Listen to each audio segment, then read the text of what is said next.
Hello and welcome. This is Clive Hook from Clearworth with another 5-minute Thinkspot. A complete piece of learning designed to make you stop and think and maybe reflect on you and the way you operate. Today I'm going back to a fundamental concept of leadership. The degree and balance of two forces in your leadership style and your way of thinking about the leadership job. As you work through this Thinkspot, give some thought to how you perceive your role and how people might describe you and your leadership style. So those two forces I mentioned are support and challenge. They're opposites in many ways. Support is about how much you nurture, look after and care for people. Challenge is about how much you stretch them, take them outside their comfort zones, expect them to work on their own. I've mapped these two forces onto a matrix so we can look at 4 styles based on high or low support and high or low challenge. Now I usually start by saying something like there's no right or wrong here, no one style is better than another. And although that's usually true, I think this first example is almost certainly wrong, or at least fairly useless if this is the leadership style employed. With low support and low challenge, you're saying you don't really care, they can do what they want.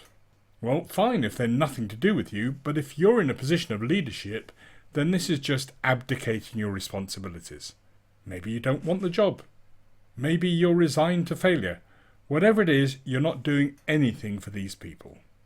So let's look at the high support, low challenge style. This is the good guy, the one that looks after people, takes on their burdens, shoulders their loads and responsibilities. Really nice. Too nice. When the lights go out in the offices, there'll be only one still burning. The good guys like trying to catch up with everything that should have been done by other people. They're likeable, even lovable, but this isn't sustainable. And none of this leaders' people are developing or growing in their role. So the dependence on the leader just increases. Diagonally, dramatically and diametrically opposite is the tough nut style. They take no prisoners, they have no mercy, they're not interested in excuses. They want answers, solutions, not problems, and they certainly don't want to waste their time carrying what they see as passengers who can't look after themselves. Life is tough, and they expect their people to be tough too. If you can't stand the heat, stay out of the kitchen, is one of their favourite expressions.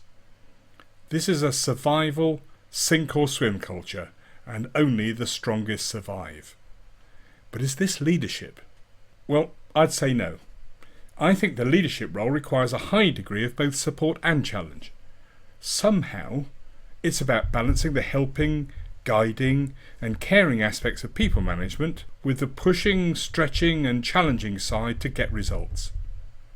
So the best leaders, in my opinion, work to create the culture which helps people grow to a point where they can do it themselves, and in fact go beyond that to stretch the boundaries of their competency and skills in the secure knowledge that someone is there to support them if they need it, but only if they need it.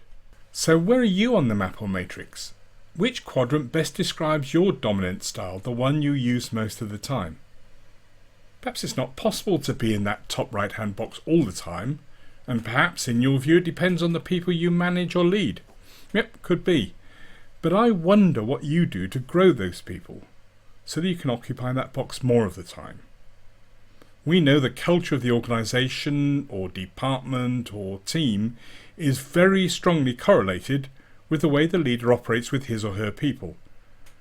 And it's perpetuated by the way you behave in the leadership role.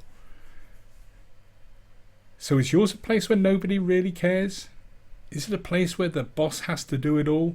Is it a place where mistakes are punishable offences? I can't, of course, answer those questions for you, but that's the point of these Thinksports, to give you some food for thought and to reflect on how things work at the moment and how they could be better.